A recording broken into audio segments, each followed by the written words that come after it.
thank you for joining us again for our next episode as part of our Honouring Men Month campaign. I wanted to hop on just to warn you that this topic does contain references to suicide and suicide prevention. So if this is something that could be triggering for you, then please be aware.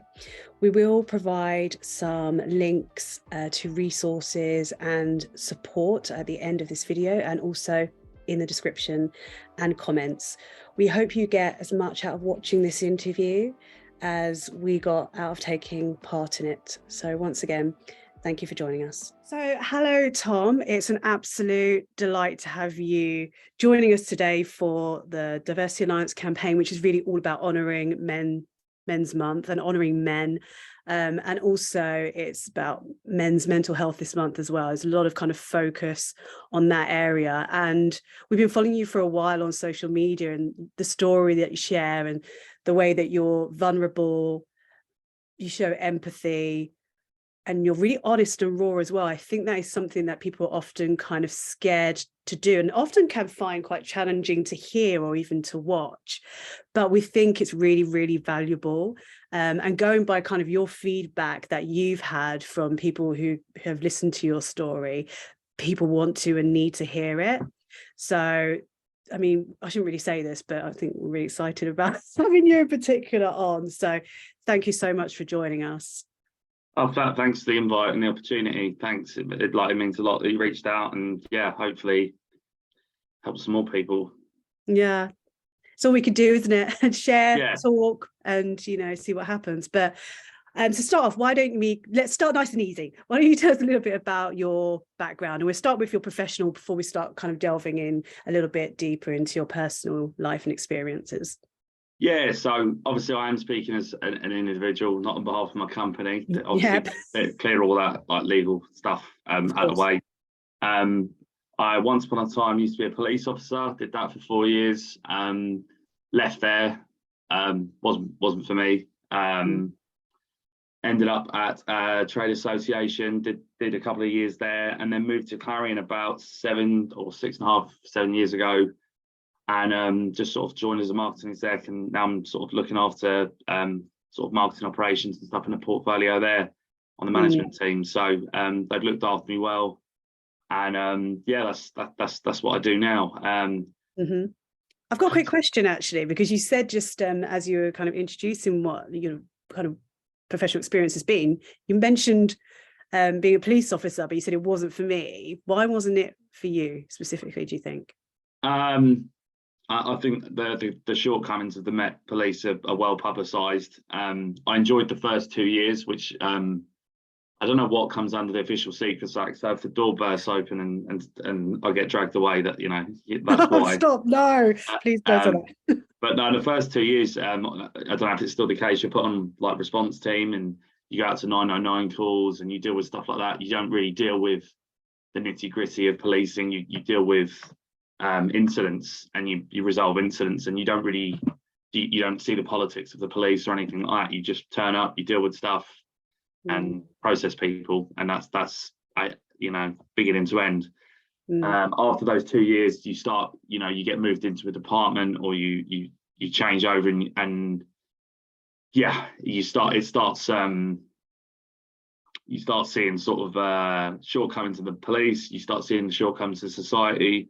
You see people in really vulnerable positions, and some people can switch off like that, and I think that's what that you need for the job. You need to have not a lack of empathy, but you need to not be able to have the ability to not take it home with you. I didn't have that. I think what a lot of people don't realize with the police as well, and this might upset some people, but any sort of unexplained deaths, you deal with a lot of dead bodies and stuff like that. And I still see those people, like sometimes when I'm like, when I'm like dreaming and stuff.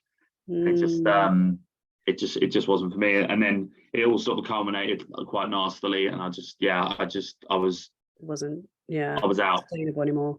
Yeah, I do not regret one bit. It was a really good foundation. It got me a mortgage. It got me on the property ladder at the age of 21. And And it taught me some good disciplines, like being on time. Some people at work that watch this might laugh, but you know, generally quite punctual, and some good ethics, like, you know, standing up when someone more senior approaches you, and stuff like that. It has got some good fundamentals, but as an institution, I mean, I don't need to tell you, working in diversity, you know, I'm sure you're more than aware of the shortcomings of the police.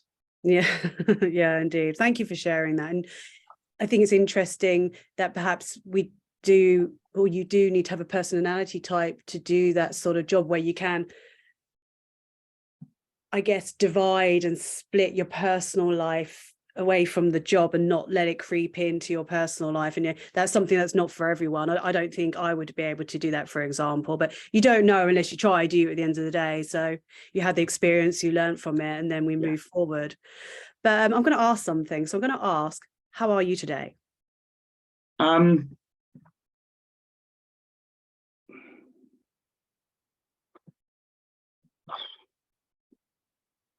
Yeah, I'm all right. Yeah, I'm fine. The reason why I ask that is because how often do people ask and really actually listen to the response or wait for the response? I think sometimes we ask the question without really even really wanting the answer, you know? Yeah. And it's I mean, such go on. Yeah. I mean, yeah, like I think, you know, when something's up with someone, and people ask me how I am, and I have learned that sometimes it is easier just to say, yeah, cool, and fine, just because otherwise, well, if you want to sit down for half an hour and we'll chat it through, like we can, but then, you know, the only person that I'm sort of genuinely honest with is my MD, my line manager. Again, I don't want to get work involved in this too heavily, but she genuinely cares, and has a real empathy. Obviously, she's got a duty of care towards me, but I think on a personal level, she genuinely does care, and just wants to make sure that member of staff's all right. So yeah, like, but like societally, I think, yeah, people don't want to know the real, like, demons. Like, if I told people half the stuff that I've woken up feeling like and stuff like that, like, it's a real, like this guy's, yeah, it'd freak him out. So do you feel like you have to kind of choose? I guess what I would do personally is, if I'm really asking that question, I'm asking it in a genuine way, not just a throwaway, how are you? If I'm really asking the question, I want to be looking at the person's face. I want to be looking at their body language and trying to see if there's something else behind their response. And I guess for you as well, maybe that's what, when somebody asks you that question, how are you? I guess you have this whole analysis period of, do they really want to know? Am I really going to share? I mean, I don't know if that is something that happens, or. Yeah, it definitely happens. Like, as I say, if I don't know the person that well, like, I try and I assume like quite a sort of, for want of a better word, like a clown like persona, quite a lot of the time. Like, I like to, like, notorious for, you know, just someone that sort of almost, I think in the early days, like, was coasting through their career. Actually, I was working really hard, but I enjoyed a laugh, and I came to work to have a laugh, and in my personal life I have a laugh. But then like, when, you know, when I get home, or like whatever, it's just like, as soon as that door closes, it's just back to me, and like, that real slump hits, and it's that mask comes off, and it's so people, a lot of the time, people used to think, before I started getting really vocal, that everything was cool with me, and I was just that, like, person that was just a bit of a laugh, like. And I guess that's kind of, you put that in place because we probably want to, or no one wants to feel awful all the time. So if there is a period of time in your day where you can try and feel okay, feel a bit better, or connect with people, obviously you're going to take that. But as you mentioned, once you go home or you're in your own company, that's when kind of your real feelings and emotions come out. And what I think it's important to share as well, in our earlier conversation, you mentioned that you were diagnosed with severe depression and bipolar as well, and which obviously affects, you know, the way you're feeling and your moods. I mean, can you tell us a little bit more about that journey when you had the diagnosis, and then your journey since then? Yeah, so, like, since the age of about 16,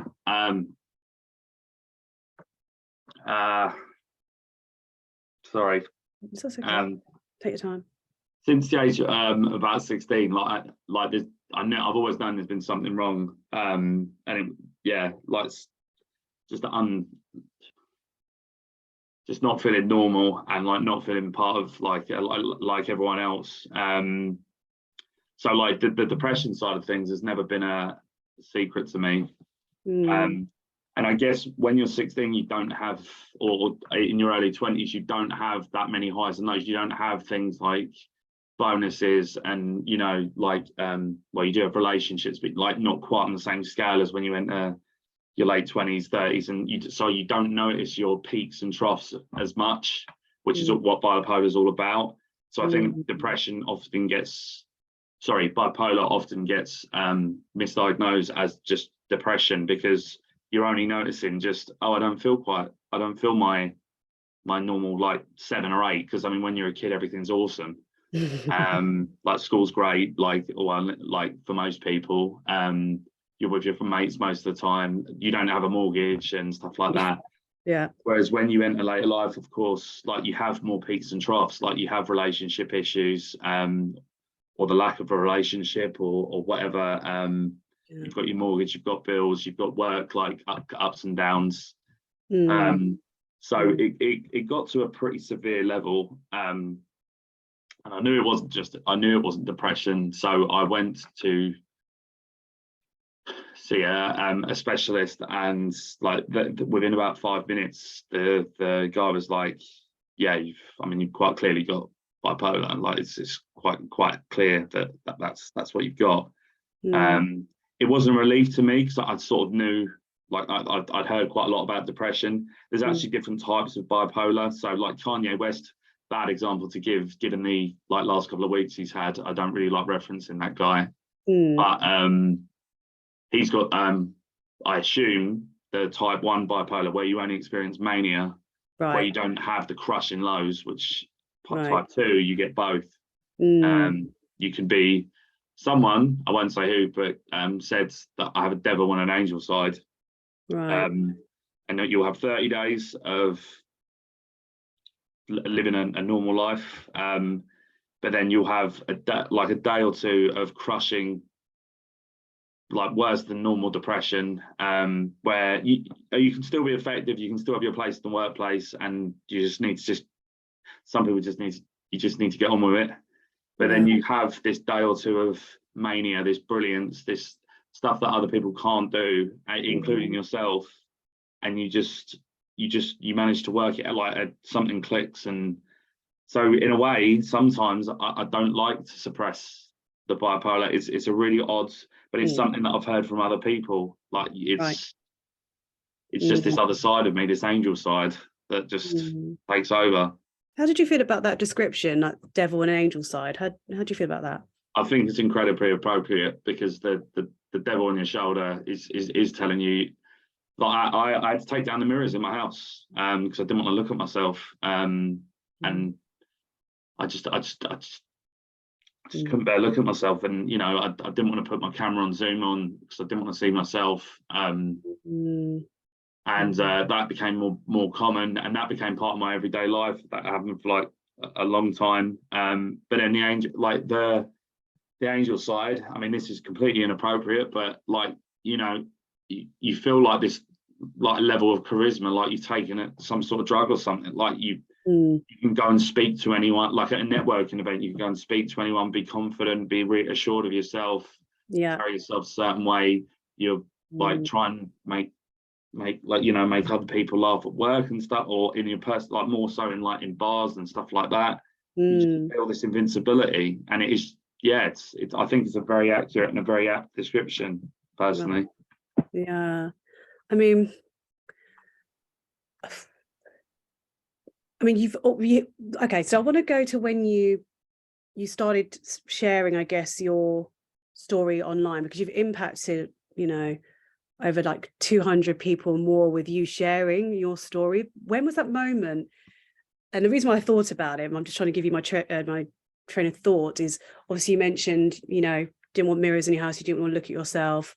Zoom was, you know, a challenge, but then obviously you record yourself on video. When did you feel that it was so important for you to share your journey and your story, that people needed to hear it and see you speak about it? Where did that flip and that change come, where you felt able to do that? And I'm guessing it's not easy at all, don't get me wrong, but I guess I want to know the impetus, the reason.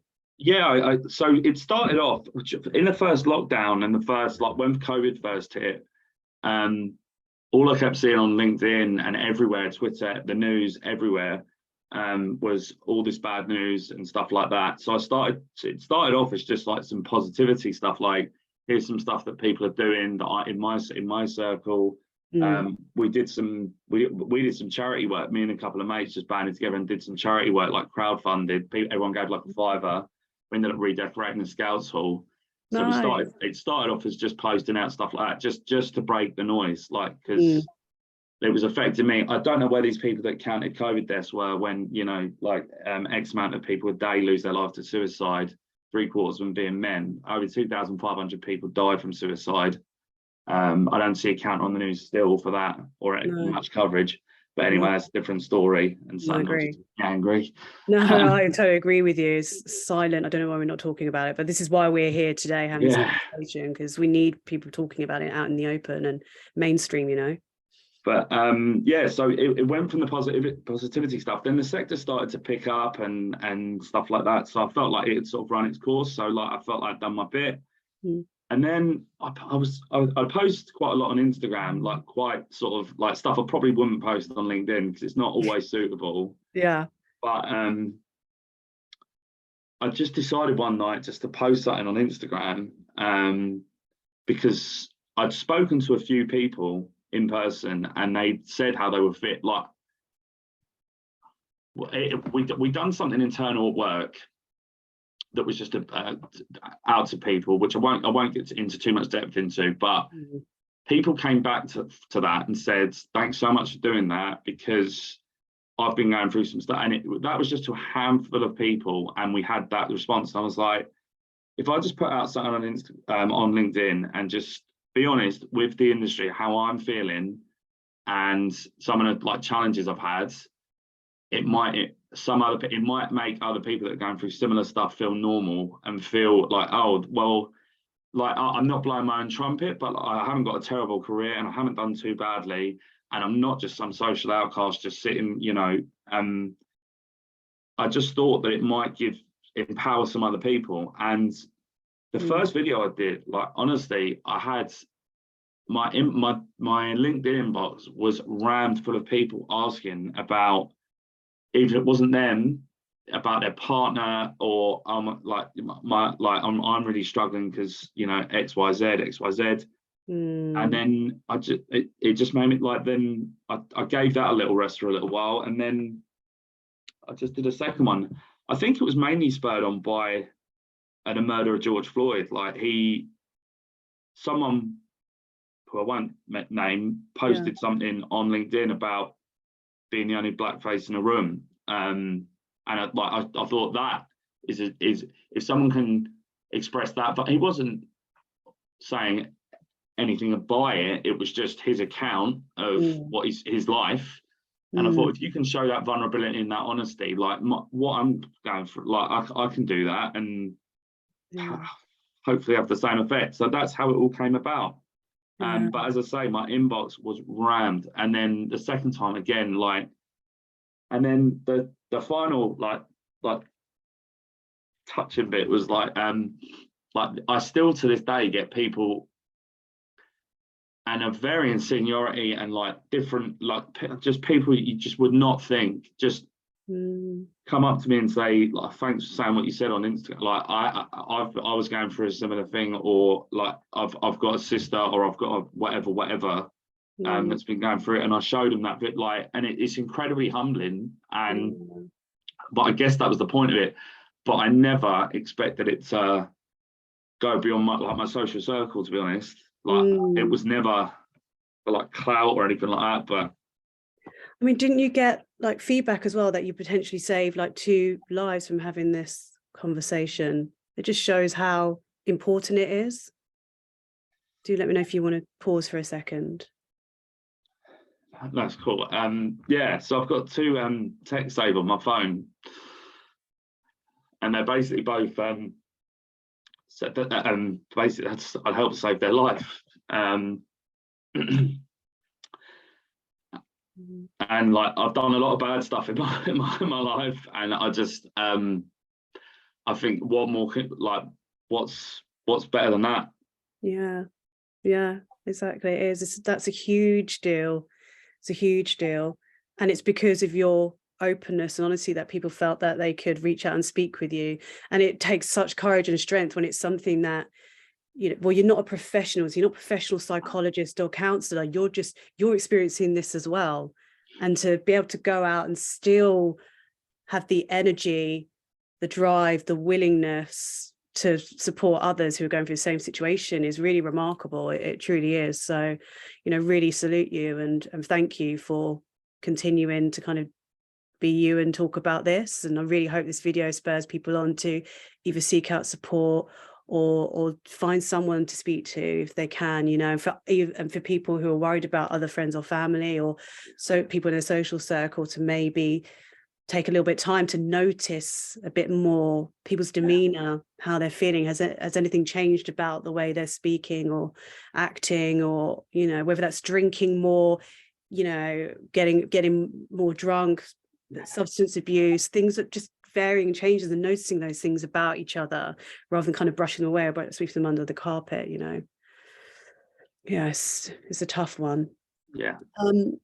So you mentioned that you've had, again, we're not kind of trying to bring your workplace into it too much, but I think it's important to highlight when leaders or when people in the workplace are able to kind of offer that support, whether that's in a personal kind of context or there's mechanisms and process in place to really support employees. And I'm bringing it up because I just wanted to delve a little bit deeper into how you're kind of being supported in the workplace, because we spend the majority of our time there, right?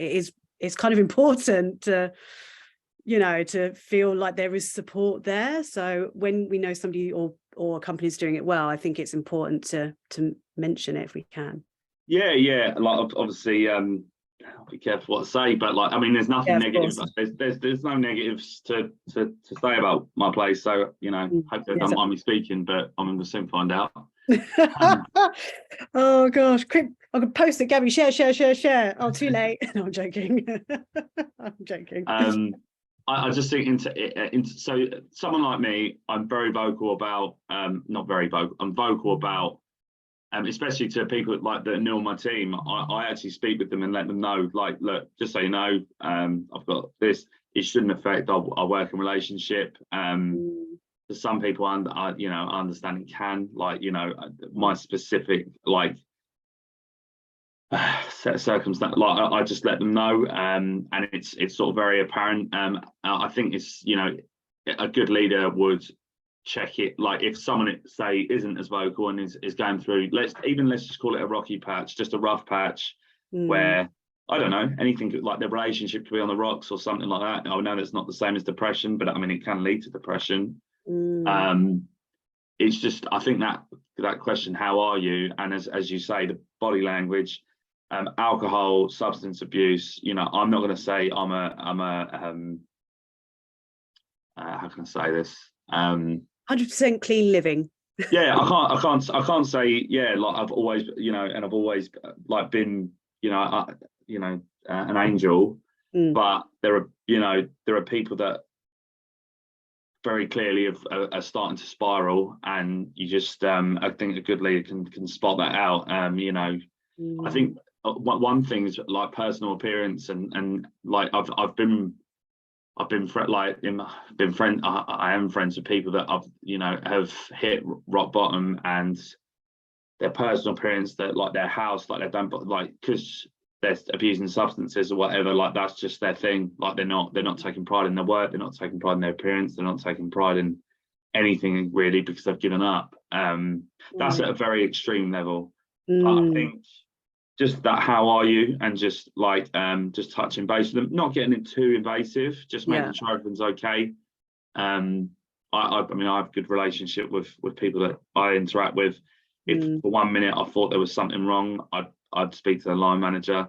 and just that's like it's something I have done in my career at some point. I won't say when. And just said, look, is such and such okay? They seem like they're like really quiet and stuff like that. Can you keep an eye on them? And I think sometimes it's better to my personal opinion, it's better to have that frank conversation, because I think a lot of people, if they are really struggling, will just open up. But at the same time, respect people's privacy. I mean, but in the workplace, you've got duty of care, so it is a sticky one. But I think if someone's really in trouble and you need to get involved. Like, how are we going to sort this out? I think most places of work have occupational health now, right?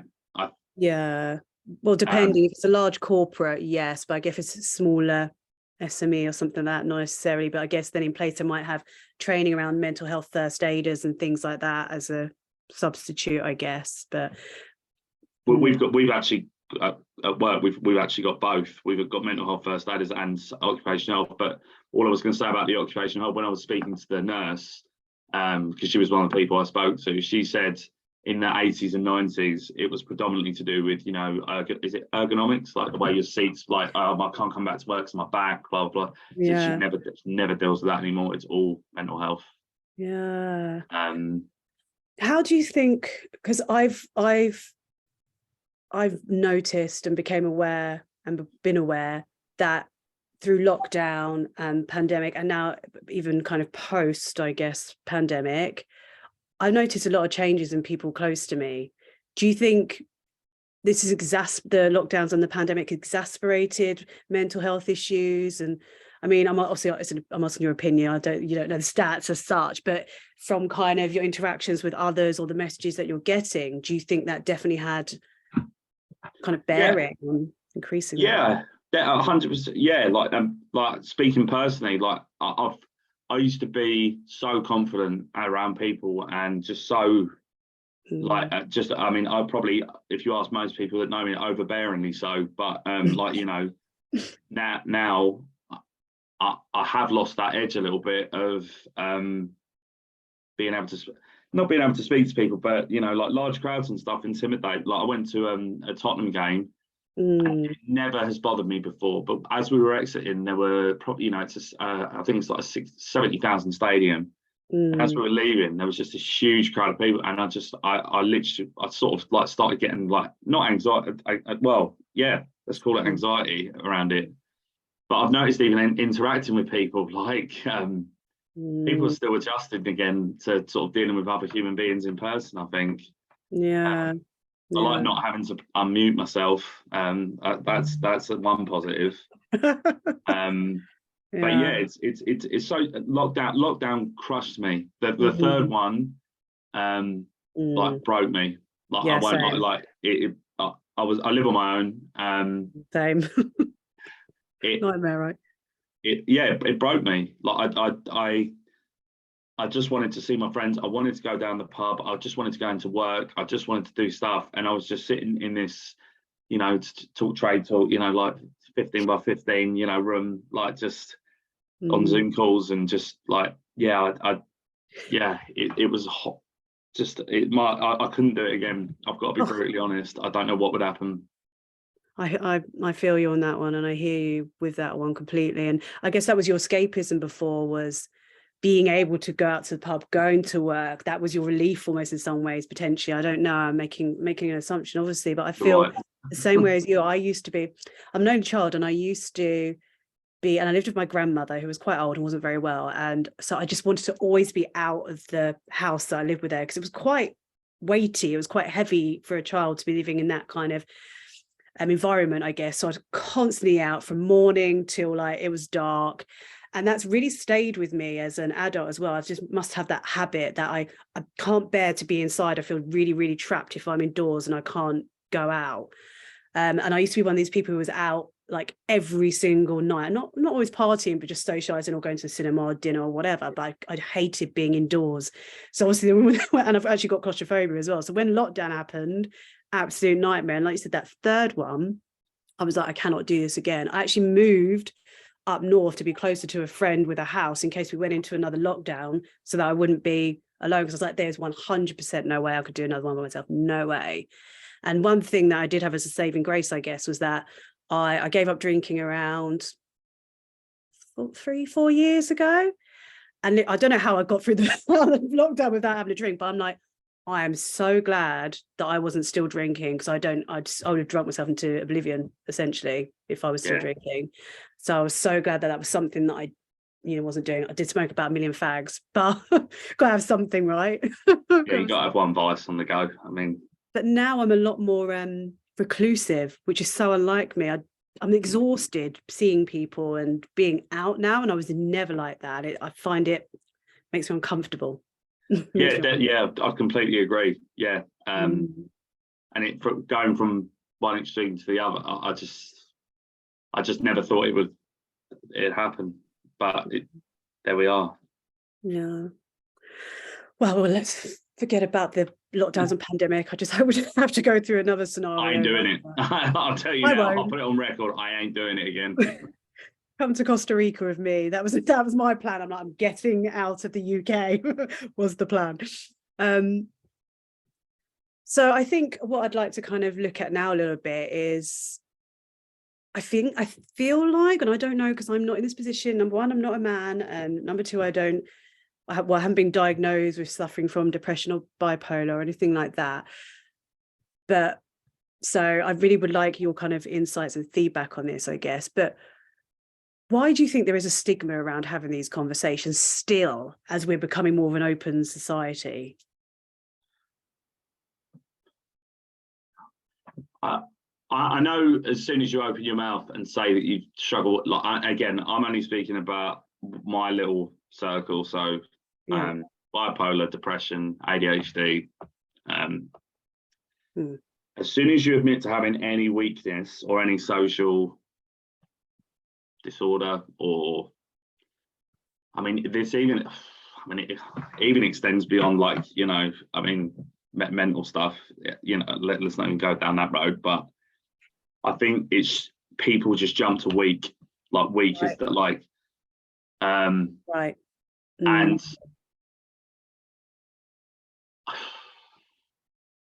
like, I'm trying to think how to phrase this very diplomatically, but okay, don't be diplomatic. It's not going to come out diplomatic. If you can get out of bed with a voice in your head that tells you to kill yourself every morning, get dressed, come to work, do your job, I think you've got a lot more mental tenacity, and certainly on a level playing field with your peers.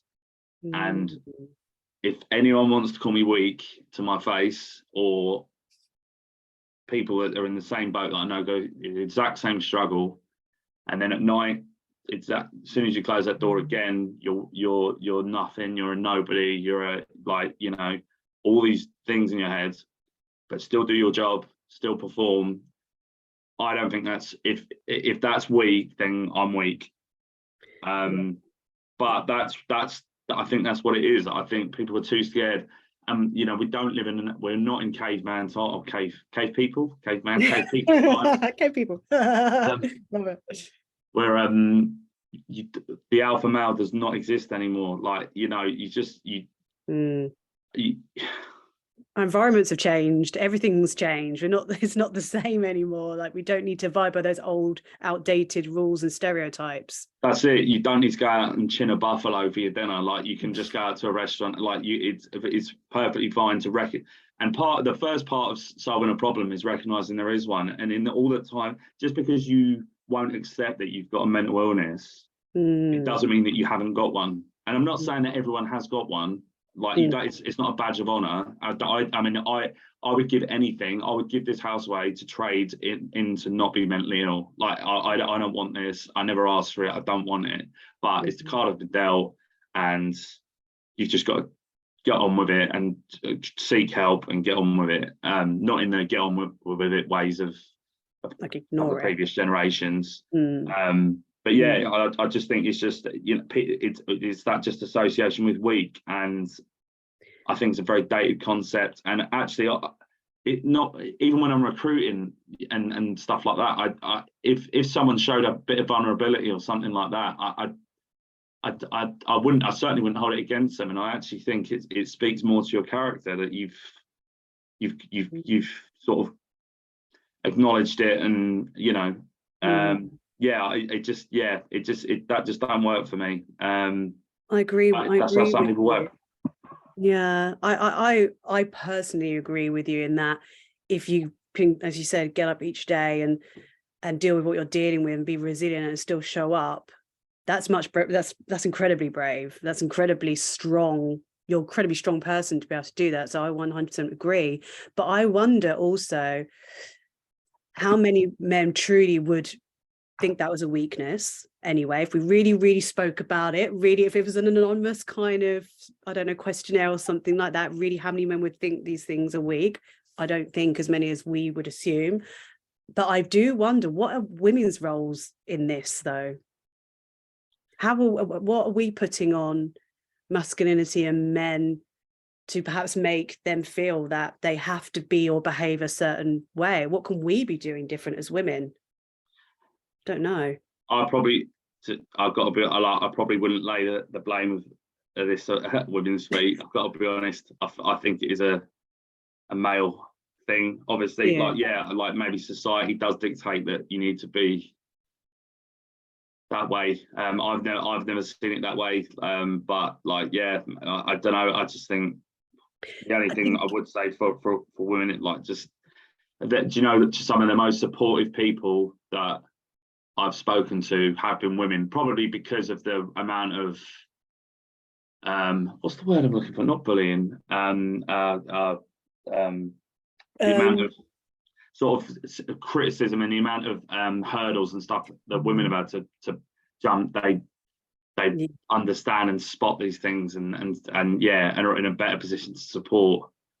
I think you hit the nail on the head. So it's not necessarily what can women do. I think you said it's society. So it's the stories or the messages that have just been kind of feeding through and been ingrained in our conscious and subconscious to believe, and how men and women should be and what our behavior should be and what we should represent, without anybody. Well, no, a lot of people are thinking, hang on a minute, it's not, that's not the real world anymore. That's not how we want to be. But things are set up in that way, I feel, still. And we need to break down those structures in society that dictate men should be in this role, or men should only be leaders, or women should only should do jobs like nursing and teachers. I know it's changing, don't get me wrong. But you're right, it's probably more the societal kind of messaging and structures that are still upholding this stigma, perhaps. Yeah, I mean, it is. How can you tell women or people how to behave towards people, people with mental health, when there's still people like saying women's job belongs in the kitchen? Like, how can you, this isn't a one horse race. Like, there's multiple things, like, and the treatment of gay people and the treatment of like ableism and stuff like that. It's like we've all got our own battles going on, and it's an indictment of society, unfortunately. But the one thing we have, though, is our humanity. Yeah. So as much as those systems might be in place, we're all still humans. And if we really, really dig deep and are honest with ourselves and what our values are, then we can start influencing things around us rather than being dictated to by whatever these hierarchies and ideas are. I think we need to do that more as humans. But sorry, I interrupted you. Carry on. No, I think you hit the nail on the head. Yeah, it's just, as I always say on like my LinkedIn posts and my tweets and whatever, just look out for each other. Just like, that's if you do that, that's all you can do. The decent people will rise to the top, and the people that aren't decent, you ain't going to change. Yeah, true. Okay, so I've got another question for you, and it's just your opinion, and this isn't in relation to your current workplace. This is a general, what can workplaces do to support, in particular, men more with mental health, or having somewhere to go and get support? Well, yeah, as you said, like it depends on obviously on company size, but like in workplaces that I've been into and seen, like I've never seen like, you know, like the encouragement of a hotline to call or like anything like that. I think that would be useful. You know, you don't want to stick posters up everywhere saying, you know, if you're feeling a bit suicidal, speak to your line manager, because I mean that's just going to be triggering everyone. Certainly I mean, current workplace do it, like they encourage, like, look, this is we've got a general like health helpline, you've got an HR department, whatever. Smaller companies, you know, I don't really know the answer to that one. I think it's just, I mean, smaller companies, you should be just keeping an eye on each other, in my view. Whether people are skilled with that expertise, I don't know. But as I said, that's where inclusive company culture will come in place. If you're quite a new, smaller company, if you've got that culture that people feel they're able to share, they've got the kind of process in place where they know who they can talk to, whether that's just like, you know, as you said, their line manager or whoever, and the culture is that people know they're not going to be judged, or they're not going to be reprimanded, or they're not going to miss out on opportunities just because they do open up and share. And I think we could start that off at the very beginning with making sure that the company culture is right, so that everyone feels they're able to do that, perhaps. Yeah, I think culture is a huge part of it. And that's sort of basically, going back to one of your questions, is why I started doing the LinkedIn post, because I was like, well, probably going to be all right with this. Like I've been there a long time, and if I just speak my mind and, you know, I just say something, you know, I'll see what comes back, but like they'll be completely fine with it. And it was just maybe more people with influence need to speak out, you know, with some of their own experiences. I know, I appreciate it's not for some people, don't want to wear their dirty laundry in public, but you know, I can't watch people, like one of my best mates killed himself a couple of years ago. I'd hear that. And it just and I can't go through that again, like with like a colleague or a family member, or so. Yeah, so sorry to hear that. For those who maybe haven't seen your LinkedIn videos, what was the first LinkedIn video you put out? What's the content of that? Do you remember? I can't remember what happened last week. It was just I'll start with the easier one, my more recent one. I basically admitted to feeling suicidal, and not in a dramatic way, not in a, just that I'd given up, and I was feeling suicidal, and I was sort of done, and it was something that was playing in my mind, and I was battling it, and and then I always try and do this with all my, like I try and end on a, like I don't want to just put that out and then make thousands of people worried. It was just like but there must be light at the end of the tunnel, because otherwise what's the point? And I did reinforce like the effect that my friends had on me, and it's still something I have to carry. The first one, I think I just spoke about having bipolar and just what it, like the impact it had on my day-to-day life, but the fact that I was still held in quite a high regard, or at least I think I am, held in quite a high regard at work, like in the industry, and it hasn't impacted, like, I mean, it has impacted my life dramatically. It's like, to be honest, it's robbed me of like my adulthood a little bit, but it had, getting help and stuff like that is possible. And don't feel like, don't suffer in silence, basically, because you ain't going to get a badge at the end of it. And there's nothing wrong with going and getting help. Like tens of thousands of other people, hundreds of thousands of other people have done it. But 3/4 of suicides are male, and it's predominantly from white and mixed backgrounds. And what's the age range? What, like 35 to 50? Or? It's the biggest killer of men under 50. And it's of not adults under 50, sorry.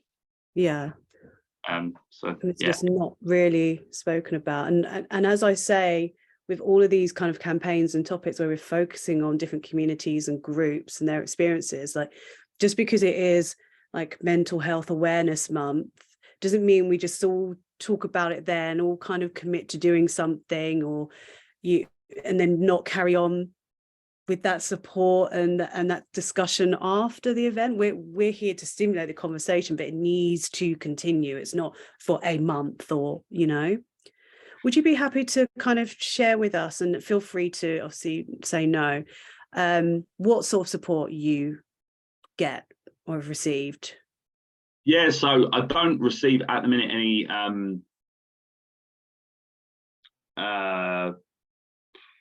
any like psychiatric support or anything like that. What I do, like obviously I know what works. So for me personally, like I take what's called a beta blocker. And again, I'm not a scientist, I'm not a psychiatrist, I'm not a psychologist, I'm not a chiropractor, whatever. I am just a marketing person. So like, don't take this as like what you need to do. It's something that works for you, essentially. Yeah.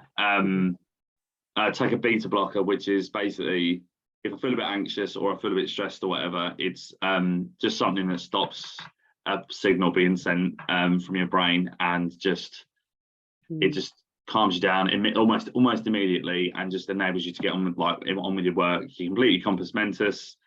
Other people go on SSRIs, sensory receptive inhibitors. I can't remember what the first S is for, which is more of a script. So like you take a tablet per day, stuff like that.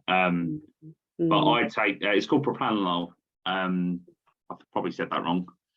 But I'm just it's just a pill that you take just as and when. They say I think not more than 3 a day, but like just take one as and when, and it just but my main thing's talking. Like I chat to I've got my social circle are a bunch of misfits, and we've just banded together, and we just have a laugh, and it's just when it hits the fan, like we talk, and good. That's quite useful. And I'm there at work, like people at work know that what I'm like, and I've had people reach out to me and talk. Good. So I think that's just as powerful. I'd rather they went and saw someone professional. Yeah. Before we wrap up, I just wanted to ask actually, and again, feel free to not answer my question, but is there a reason why you don't want to go and have counselling or seek psychiatric support at all? Is there a particular personal reason for you? So I have had, I've over 16 years, I've seen multiple like psychiatrists, counsellors, stuff like that. I think I've exhausted those options. Okay. And I've learned what my triggers and stuff are. Like one of my triggers is, like, for example, relationships. Don't want to get too far into it, but like I've realised like those could be a real trigger for me. Like, not that I don't want to get into like there's any sort of domestic stuff going on here, but do you mean romantic relationships, or do you mean all relationships?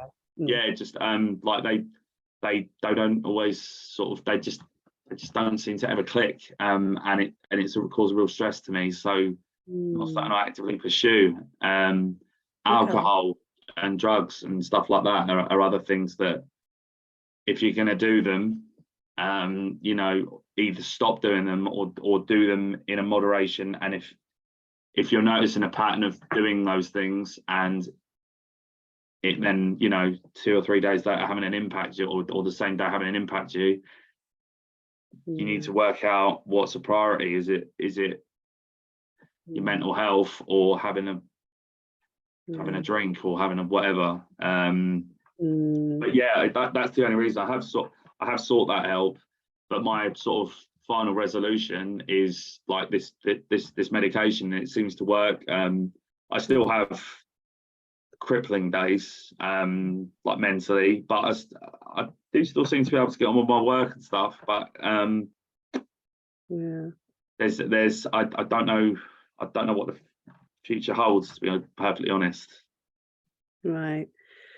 I mean, and that was something as well. We normally end our kind of conversations with our interviewers by saying, what's next to you? And I was really conscious of like, I don't think I even really want to necessarily ask that question. I think that can put quite a lot of pressure on people. And I don't know if for somebody in your position, whether that is not something you want to think about, talk about, or answer.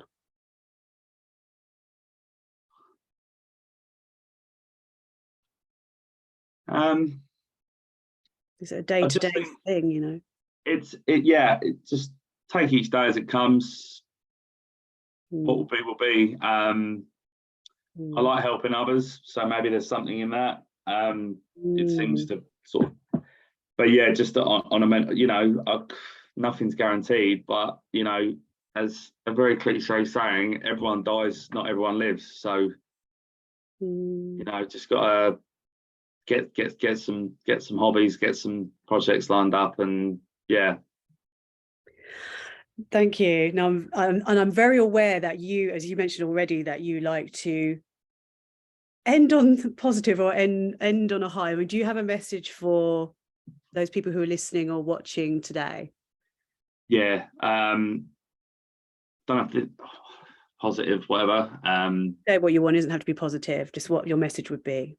If you're feeling in any way troubled, and this can be on a severity of 1 to 10, but especially on the latter end of the scale, do not be a martyr. Don't struggle in silence. Speak to someone. Do not be afraid of the consequences. There is not a company I know that will fire you for being mentally vulnerable at a point. Quite the opposite. They'll look to, in my opinion, look to protect you. Even if it's in your personal life, go and speak to someone. Do not become a statistic. The impact it will have on other people will live with them for the rest of their lives. And nothing is ever as bad as it seems. You might think it's the end of the world, and the next day the situation might have resolved itself, whether it's financial, romantic, anything. Just stop. Don't make a snap decision on something that could impact so many people and so many things. And yeah, there's always potential for a better day tomorrow. So just try and hold on to that. Thank you. I appreciate that. And we will be sharing some resources and places that people can go for additional support and to talk. And I just appreciate you once again for sharing your story. And I know we've spoken a few times, and every time, you know, I'm always humbled and amazed, and I just appreciate you for being you and sharing. And I hope people get something out of this conversation. Yeah, it was great. Thanks for having me. And I'm sure we'll be in touch afterwards anyway. We will, 100%.